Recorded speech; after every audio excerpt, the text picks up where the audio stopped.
Hello and welcome to Wait, It Gets Better, the improvisational storytelling podcast, where every week we try to bring you an interesting story that is currently developing and kind of being created as we speak it. Our words to your imagination equals entertainment. I am, of course, Levi. I'm Reed. And I'm Seth. And we are here to tell you a story.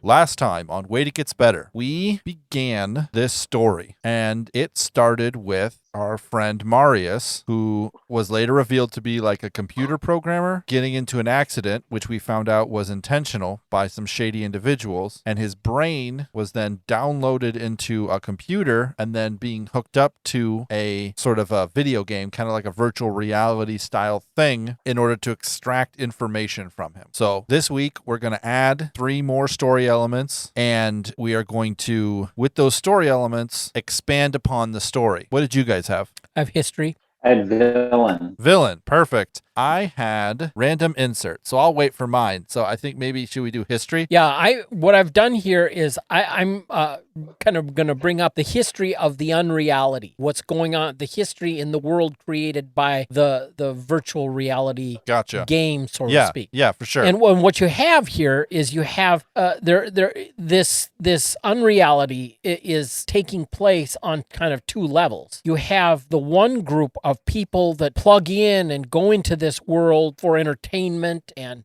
to mess around and to pretend to be somebody they're not and all that, and that's really great. But it's really powered by a vast network of essentially downloaded neural nets. Like we last time, like we realized this Marius was going under the interrogation where his essence would become part of the base of this fabulous unreality, this fabulous virtual reality. And there was, we realized that there were some things that were going on so like I say, there's the vast base, the power base, shall we say, are these downloaded neural nets from actual human brains. Oh my God. Actual human lives. And what appears here is just this vast and beautiful sparkling city with towering, spectacular structures and glittering glass, and it's in kind of like a valley, and it just goes on. And there's no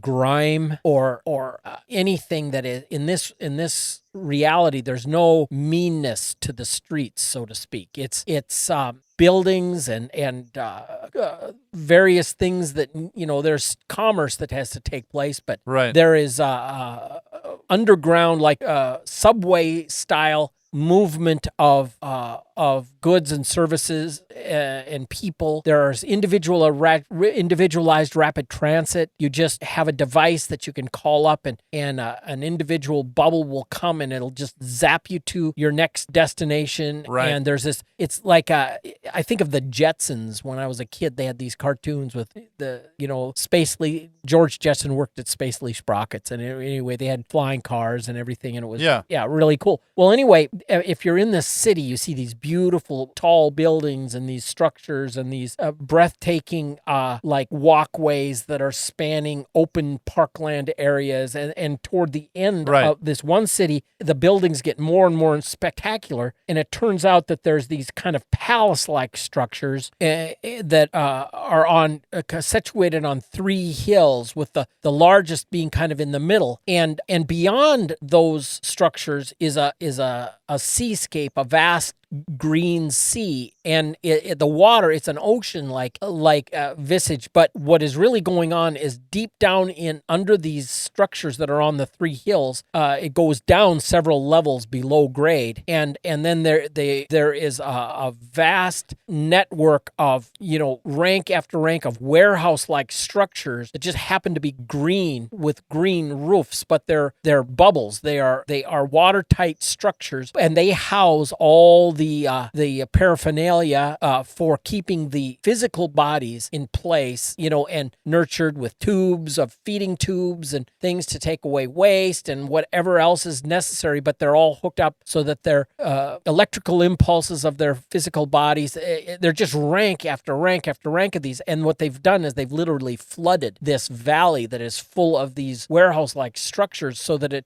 you don't have any ugliness in this reality. And it's the green sea. And these people that have had their reality, their neural net downloaded into the system, right, are those who sleep beneath the green sea, as in the old prophecy. But in any case, which is the same thing that Marius had figured out, that's right, what the collection agency, the program he had been working on, the Verde Abyss, right, that they were working on that copying of people's neural nets. Right, exactly. And what, as far as the people, like the people that are asleep under the green sea, they have lives in this vast city, and they're performing functions, and they're programmed to fit into a society that is completely ordered and programmed, and yet they live lives that seem to be individual, and they're great, and they're, like I say, there's no want, there's no any sweeping up that needs to be done is done robotically.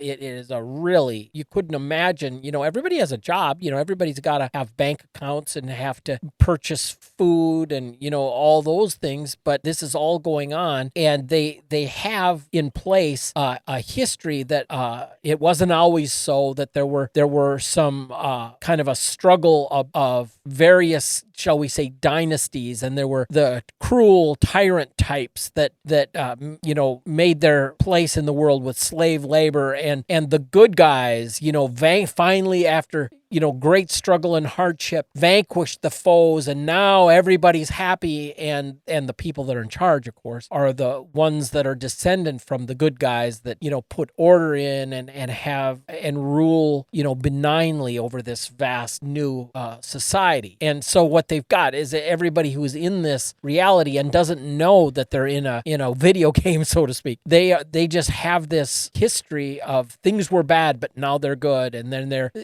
they're of course that they're programmed to just fit in to their little slot in the system, and it's all designed to make this beautiful playground, so to speak, for the elite that have access to it and actually are aware that there's the real world that they live in, but then they can come here and pay big money to have an elite position and be served in this fabulous sparkling city where all it's powered by the green abyss, the Verde Abyss. So right. Anyway, that's kind of so I don't have the history of the real world outside, but that's kind of what people that live in this,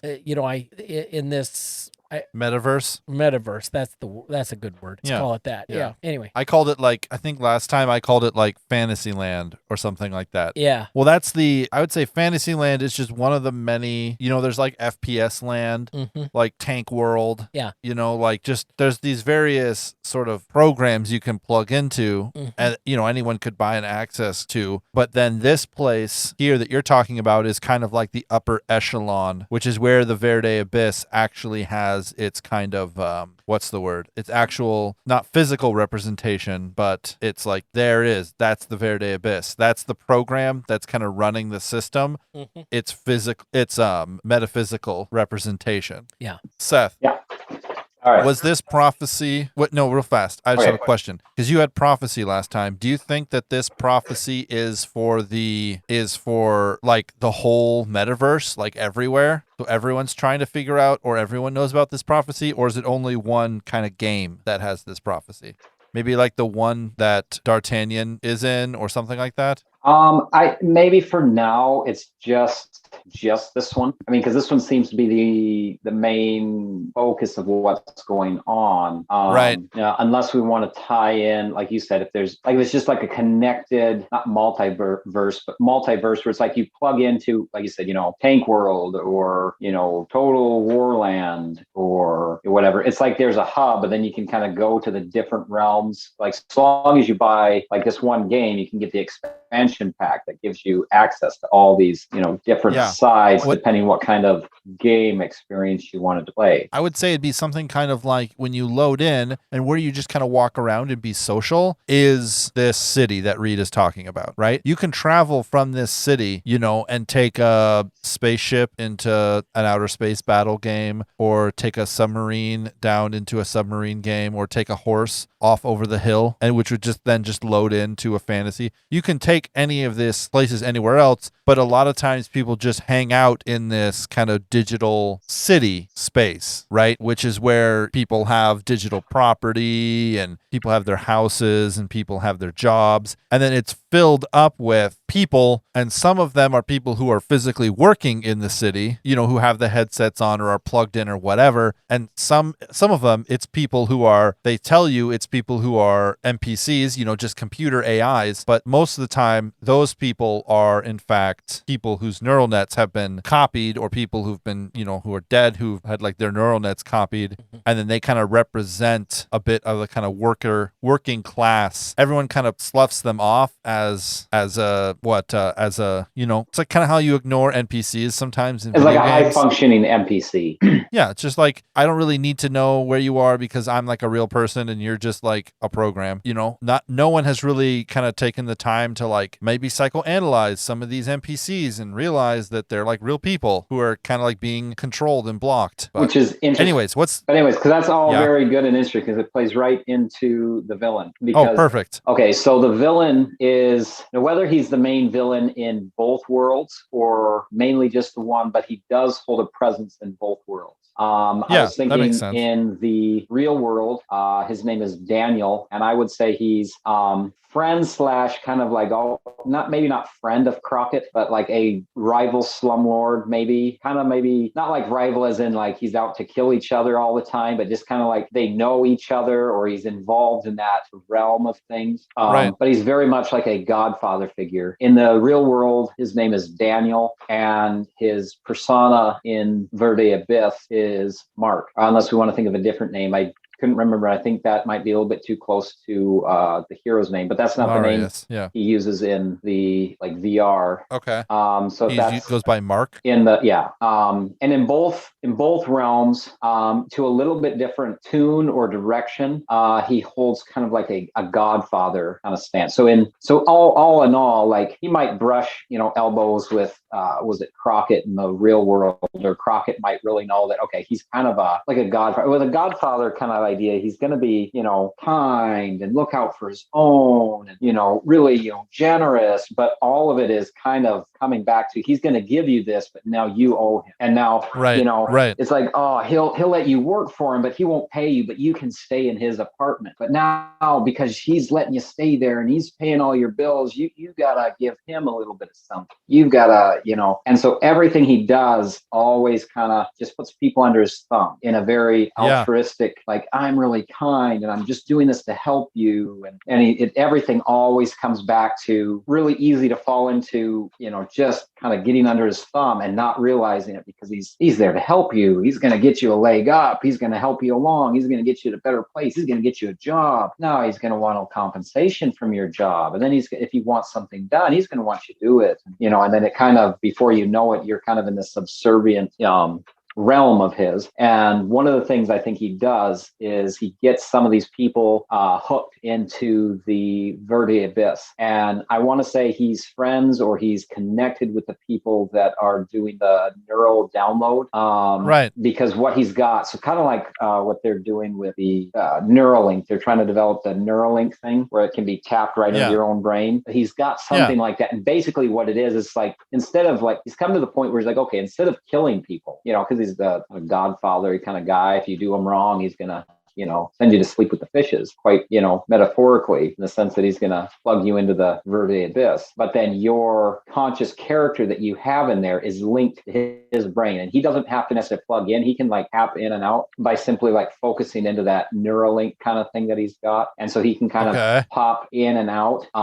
And what he's got then is all these kind of people that he's done away with in both realms. He's basically taken over their account. And so in the fake world, he can jump in and out, or he'll give an account to some of his cronies who then basically play characters that are basically these people that are kind of the NPCs, but if they've got someone real playing them, they kind of take a step up into, okay, well, this isn't just an NPC, this is someone real. But then everything they do, and then that world is always kind of come around, oh man, let's say like a new adventurer comes in and then they meet, Tobias on the road, and he's like, like, oh, hey, you new here, and like, and then kind of gets him suckered in. It's like, oh, I got a guy. He's always got work for us, and then they kind of bring him in, and so he's like in both worlds, kind of playing the scammer, the scammer that basically is tricking people into, and a lot of times what I think is he gets, like, when the people in the real world get to the point where they kind of can't escape his clutches, which is really what he's doing, so that then they plug into this game more and they plug into this game more.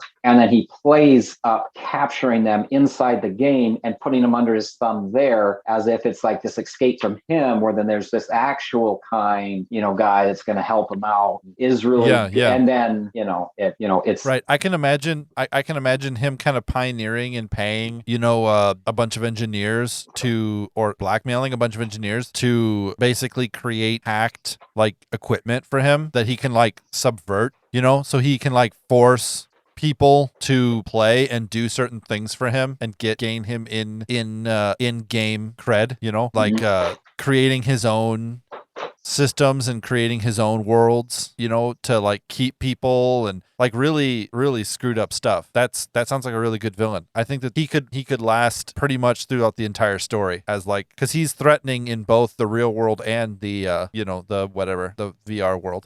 Right. And I'm trying to think of how to tie it in, if that's where we want like his emblem, the thing that he always has. Now, I mean, if there's like this code or like this prophecy, which is I think something that comes up, and that's maybe like the game like owners, they don't like this prophecy, because there's like other prophecies and stuff too. It's not an abnormality, but what it is, and they can't trace it down, because they've like, sometimes there'll be like a fake prophecy where then they'll like catch like one of their programmers putting in a line of code to do something and have like NPCs start saying, have you heard, the dragon, red dragon is rising in the east, and this was the sign of, like, I don't know, like something like that. But then sometimes there's these little niches and nuances where the code actually just produces itself. Let's say like a prophet character. It could be something like that. It could be something kind of like the Matrix, where they need to create the one in order to keep things in balance. It could also be a case of someone having randomly drawing a really powerful character who had a really strong divination skill, and then going on a thing and casting just a really powerful divination spell that just kind of like through random forms of RNG just created this prophecy. And then the entire game, the AIs, the artificial intelligence, and the systems that run the game looked at the prophecy and said, well, we've got to make this true now because of how powerful this person's divination spell was. So then the entire game just kind of twists itself around, and the programmers are there, the developers are there trying desperately to maybe stop it or slow it down or even understand it themselves. But I kind of imagine this kind of like a singularity situation where the computers are processing information so much faster than humans can understand and process it, that they're moving quicker than the developers are actually able to move themselves. Okay. How does that land as far as like how the prophecy came about? Yeah, it makes sense. So it could have been a player, who said it, near the beginning of the game before they had patched out that specific thing, and then the whole game kind of twisted around this thing. Well, yeah, because I mean, anything like that virtual reality AI thing, I mean, they're designed to counter and not reproduce from, but create from what the input that the real players are putting in, or the real, like one of those wiretaps that people put in their house to get pancake recipes or directions to their friend's house. They're sophisticated enough now where you can like talk to them and ask them questions, and they're supposed to formulate, answers based off of being able to search and develop and give information based off of the information and input. And so perhaps that's what it is.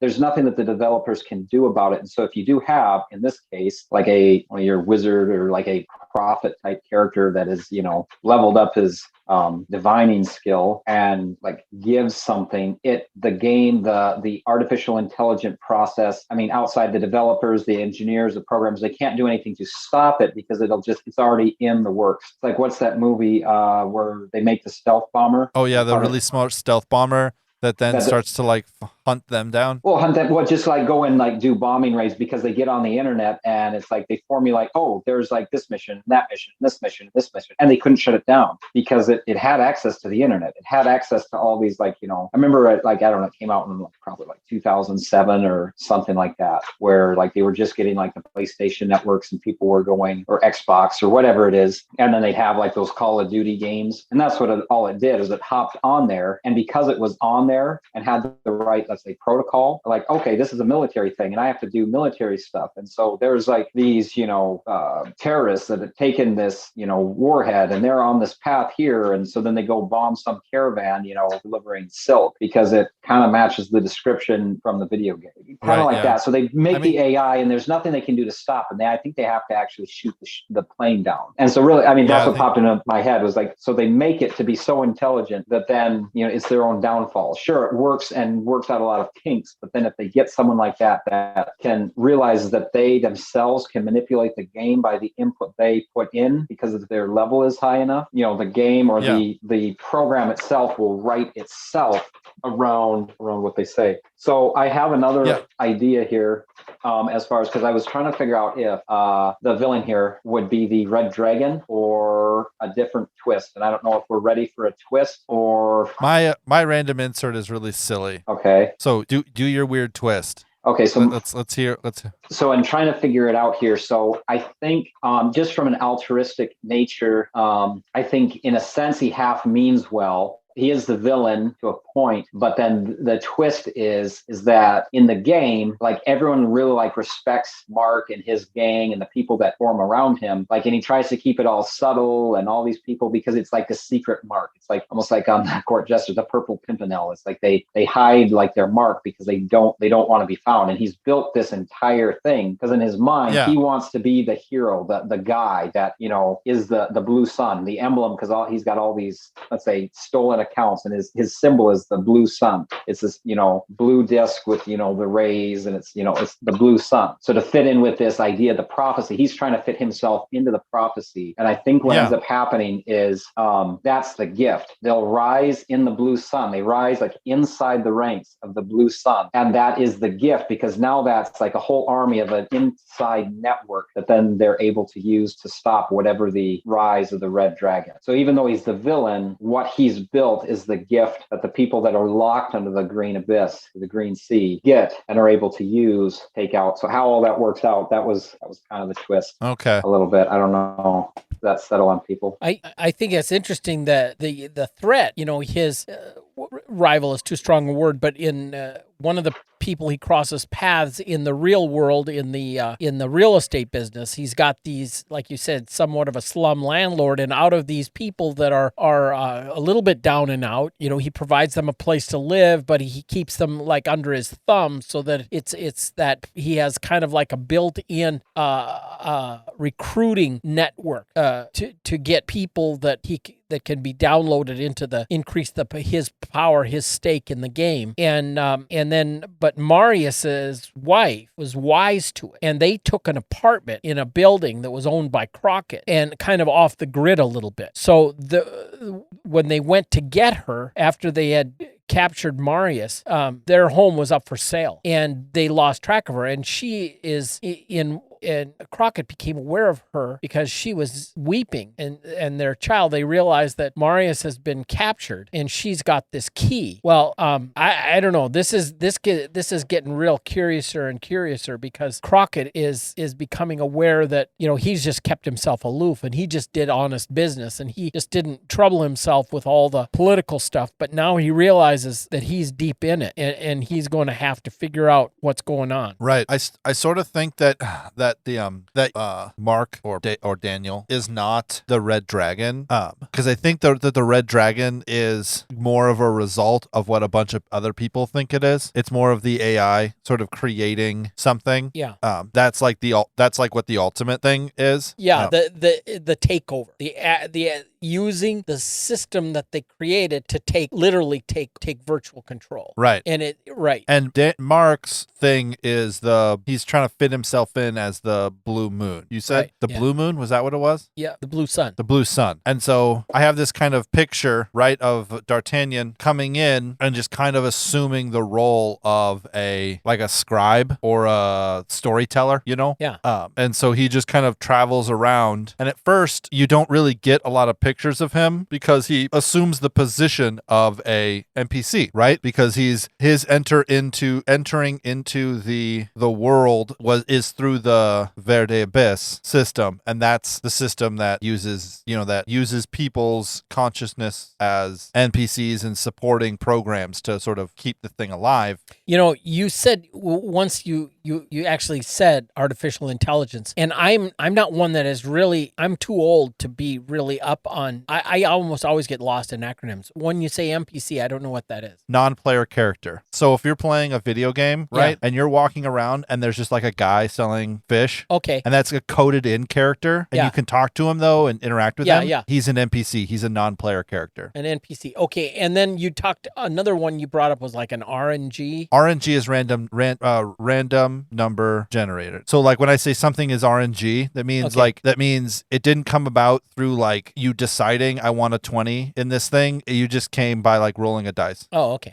We do RNG when we decide story elements. I just roll a random thing and it just gives us a number. Yeah, I'm just part dinosaur over here. So no, it's totally fine. Okay. So let me see here. Where was I at? I was at a long thing. And what I can see is the story slowly and eventually kind of rolls out where D'Artagnan begins to increase in popularity and in stature because he is a programmer. His brain has trained itself to understand patterns in programming, right? And he's actually a human size level consciousness, right? The programming isn't limiting his ability to think based on like how much random access memory that AI has to run. There might be one AI that's running 600 different NPCs, where because his connection is so much more streamlined than even the person whose connection is, even the richest person in the world who's connected, the bandwidth is only so limited. Where since his consciousness is actually fully in the machine, it's basically just a perfect storm for things they didn't expect to happen, right? A programmer who understands how the process of sequences work, and someone who has a lot more bandwidth, and very quickly he finds himself kind of rising to the top of prestige, Yeah. He automatically kind of understands how to power level, He like knows how to min-max his character. Min-maxing, Reed, do you know min-maxing? No. It's just having uncommon knowledge about it's like, let's say we were to sit down and play D&D. Yeah. And you did all the research and you knew exactly how to do 100 damage at level 1. Okay. Right? By combining this thing with this thing and this thing over here and this perfect storm and this feature and this racial class and this type of armor and this piece over here, and you put it all together and and it's kind of fun sometimes just making the most powerful maximum effect with minimum effort. Yeah. Okay. So here's a nice, and he does it kind of unconsciously as he just kind of grows into this power, I'm thinking you said he was a storyteller. I think he was a programmer, so I'm trying to figure out a class. In the game he's a storyteller, and I think maybe what it is so if his brain is subconsciously programming the game that he's in with the higher bandwidth, he power levels by simply telling about the skill. So if like he hears a miner it's like yeah, I'm a level 64 miner and I mine the titanium ore. He's like, okay, there once was this miner who mined the titanium ore because he was such a high level. Ding! And it programs by repeating the information or information about something he's heard, aka a story. It increases his level. Does that make sense? Yeah, no, that's because it's his mind telling the story, and his mind is then programming. It takes and goes, okay, here's the information. You have to be a level 64 in mining skill to mine tritonium ore. Is tritonium even a thing? I don't know if it is. It is now. It's a fantasy world. Aha!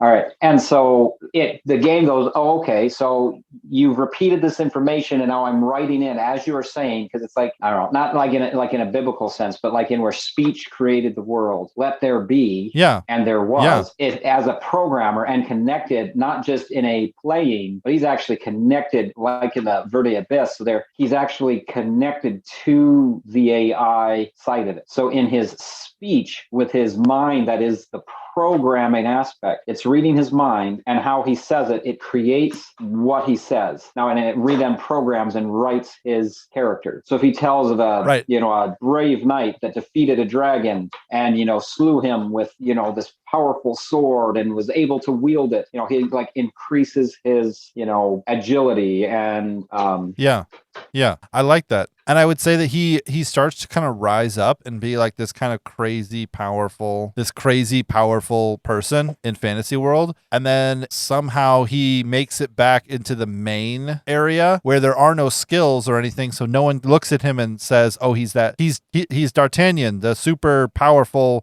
whatever. And he kind of does this in all the games, without any sort of self-consciousness over the fact that he kind of acts like a player who doesn't know that he's a player, So when he's in the D'Artagnan, he's a flashing general, super powerful, awesome mage. When he's in Tank World, he's what's a really powerful tank? A1 Abrams. He's an A1 Abrams that fires small nuclear bombs, because that's the highest tier you can get to, and slowly two movements kind of rise up around him. One is kind of the forums who believe that he is a kind of an underground hacker person who is here to liberate the system.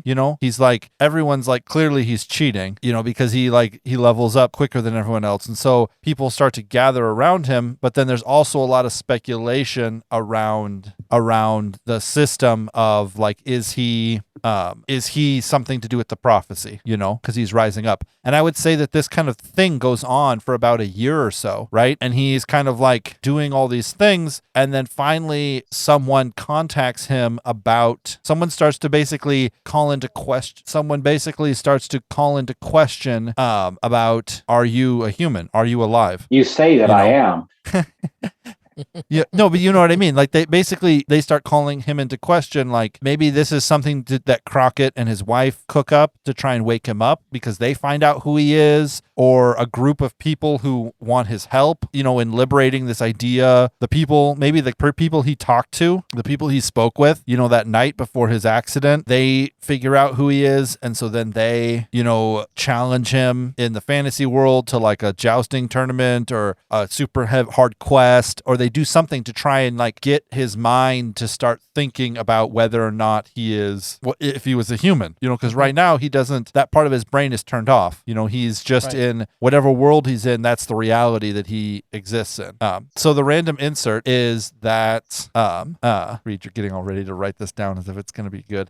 Is that Axe body spray has paid a lot of money, and now anytime they paid a lot of money to make it so that you could smell in the virtual verse, the VV, the virtual verse. And now anytime anyone mentions Axe, the little thing pops up, and you get the first time you ever mention Axe, a little thing pops up, and you get the option to either pay $1 for Axe, 2 Axe body spray, or have like a whiff of Axe body spray sprayed on you. And so it's a clever marketing ploy. So if you say Axe, you could either pay $1 to Axe, or you could have like a whiff of Axe sprayed straight into your nose. Anyways, that's the random insert. So not very anything story wise, but definitely something kind of fun wise. I have some. All right. Anyways, so yeah, let's hear it. No.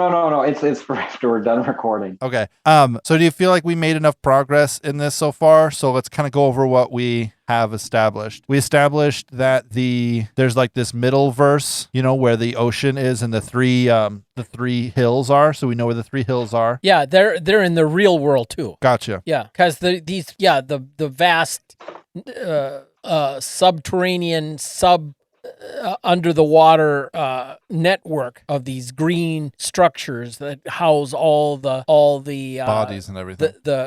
This is a great scandal in the real world if anybody knew about it. Right. We found out about this sort of, I would say, kind of like a mini boss level villain, or maybe the main villain. We don't know yet. Daniel or Mark, who kind of plays himself off as a nice guy, but is really not a nice guy.